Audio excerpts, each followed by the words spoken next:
Ya, assalamualaikum warahmatullahi wabarakatuh. Nah, pada kesempatan kali ini, ya, di materi kuliah kali ini kita akan mencoba membahas tentang teknologi budidaya tanaman horti, khususnya obat dan rempah, teman-temannya. Nah, kita akan membahas tentang obat dan rempah, mungkin ya. Penggolongan tanaman hortikultura mungkin kita bisa diskusi lagi kalau ada penambahan yang lain, ya kan.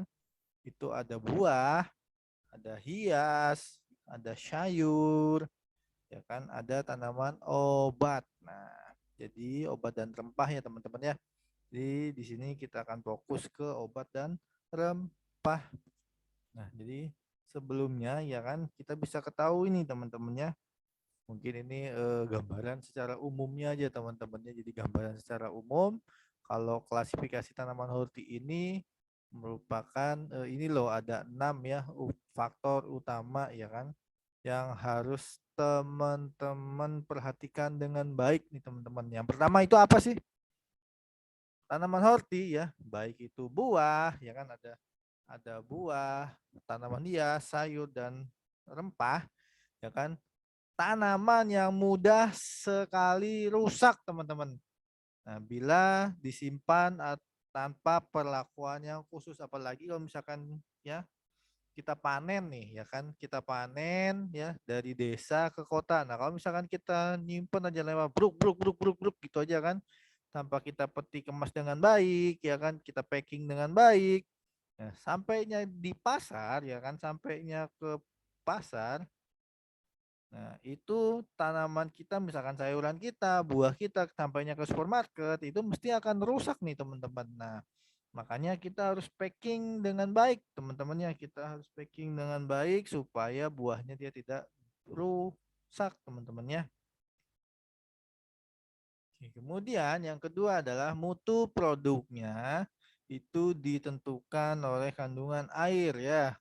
Kalau misalkan dia buah, sayur ya, karena dikonsumsi dalam keadaan segar. Nah, makanya kan selain buahnya harus di packing dengan baik ya, di dalam pembawaan ya barang-barang misalkan yang jauh nih. Ya, kita ambil contoh aja ya kan, yang nanemnya jauh ya. Mohon izin ya, misalkan kita ambil contoh yang ada di daerah Jawa ya kan, yang karena di daerah Jakarta ini sudah bukan tidak ada ya, langka langka tanah untuk pertanian. Nah, hampir mayoritas itu ya hasil pertanian itu dari Jawa Tengah, Jawa Barat, dan Jawa Timur. Nah, itu membutuhkan waktu yang lama teman-teman. Nah, selain packingnya yang baik, ya bawa kendaraan juga yang baik, ya kan. Dan jangan juga terlalu lama dia membawa ya.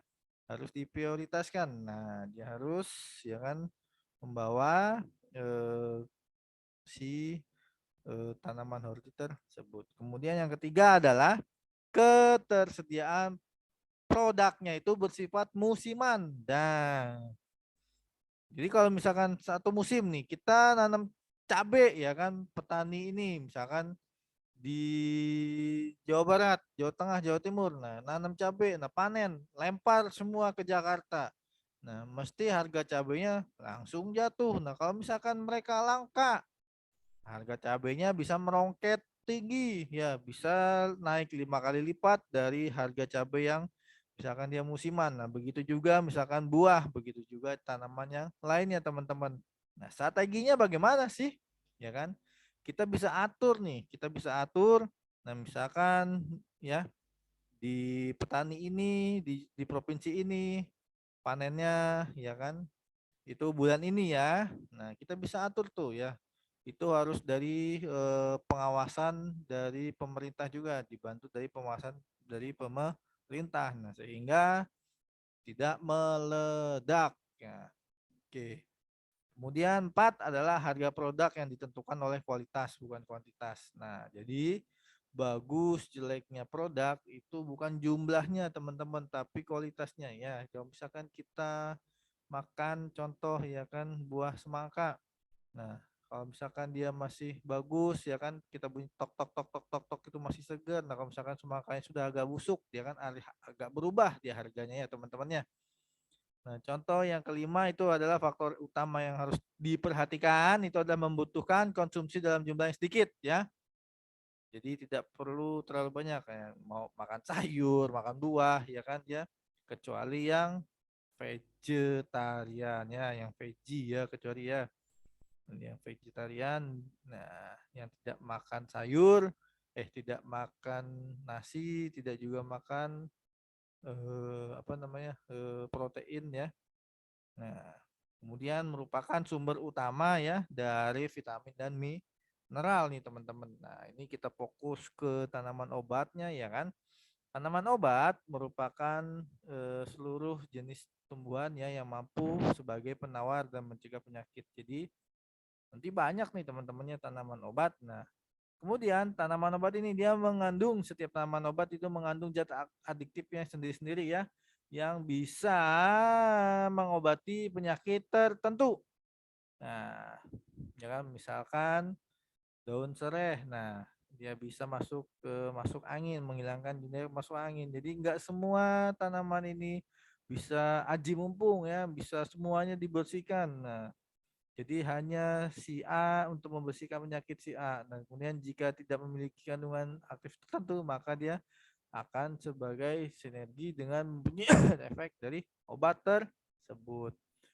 Kemudian penggunaan yang diminum bisa juga ditempel, bisa juga dihirup. Nah, jadi ini tanamannya ini bisa diminum, ditempel, dihirup. Kemudian berasal dari tanamannya masih sederhana, murni dan belum pernah diolah ya kayak contohnya dari jahe-jahean ya teman-teman kayak begitu ya. Nah, kemudian bagian tanaman yang digunakan oleh masyarakat yang diramu sebagai obat seperti daun, bunga, buah, akar, dan kulit itu sesuai dengan jenis tanamannya. Jadi ada yang tanamannya yang bagian buahnya aja ya, ada yang dari bunganya aja, ada yang dari akarnya aja, ada bagian kulitnya aja. Nah, itu nanti disesuaikan. Jadi manfaatnya apa sih? Ya kita tahu ya, menjaga kesehatan tubuh, memperbaiki gizi, ya bisa juga menghijaukan daun dan meningkatkan pendapatan. Nah, ini ya ini. Jadi manfaat-manfaat dari tanaman obat teman-teman ya. Nah, kemudian tanaman rempah ya kan obat yang dikenal mengandung komponen fitokimia yang berperan penting dalam pencegahan pengobatan sebagai penyakit. Jadi ada di Indonesia itu ada di bawah kementerian ya namanya Balitro. Nah itu pada saat ini dia khusus tanaman lada, cengkeh, jahe, nilam, jahu karena memiliki tanaman utama penghasil devisa dari sektor perkebunan. Nah, tanaman ini ya kan juga seperti menanam pala, kayu manis, kapulaga, dan tanaman rempah lainnya seperti temu-temuan, ya, kunyit, temulawak, kencur, sambiloto, pegagan, dan tanaman obat lain seperti serai wangi, akar wangi, serai dapur, ya kan. Nah, dari kelompok tanaman aromatik. Oke. Sebaran TRO ya, tanaman rempah dan obat itu hampir merata di Indonesia ya kan. Walaupun ada sentra-sentra produksinya. Nah, misalkan nih ya di Lampung itu ada Lada, Bangka dan Kalimantan Barat dan Timur. Nah, kemudian sentra cengkeh di Jawa, Bali, Sulawesi, Maluku ya kan. Sentra produksi temu-temuan itu ada di Jawa, sentra produksi nilam itu ada di Jawa dan Sumatera. Nah, Serewangi itu ada produksinya masih terbatas ya di Jawa dan Sumatera. Nah, bentuk tanaman rempah dan obat yang diperdagangkan cukup beragam, mulai dari bahan tanaman dan bentuk yang segar, ada juga yang simplisia ini ya, simplisia ya, simplisia kering, ada juga biji, ada juga minyak siri ya, ada juga produk jadi seperti jamu, makanan, minuman dan kosmetik. Nah ini contoh aja ya tabel biomatika di Indonesia. Nah ini ada jahe, kencur, lengkuas, kunyit, lempuyang, tanaman biomatika ya, yang lainnya. Nah, oke. Beberapa ya kan rempah yang dihasilkan di Indonesia yang diekspor ke luar negeri. Karena apa? Karena jumlahnya dia banyak teman-teman ya. Seperti minyak asiri, jahe dan jamu merah. Dan kekurangan ya. Jadi kita kekurangan nih. Sebenarnya kita bisa nanam, cuman dia kekurangan cengkeh dan lada. Nah itu ya. Oke. Jadi itu untuk tanaman obat dan rempah ya. Sekian dan terima kasih.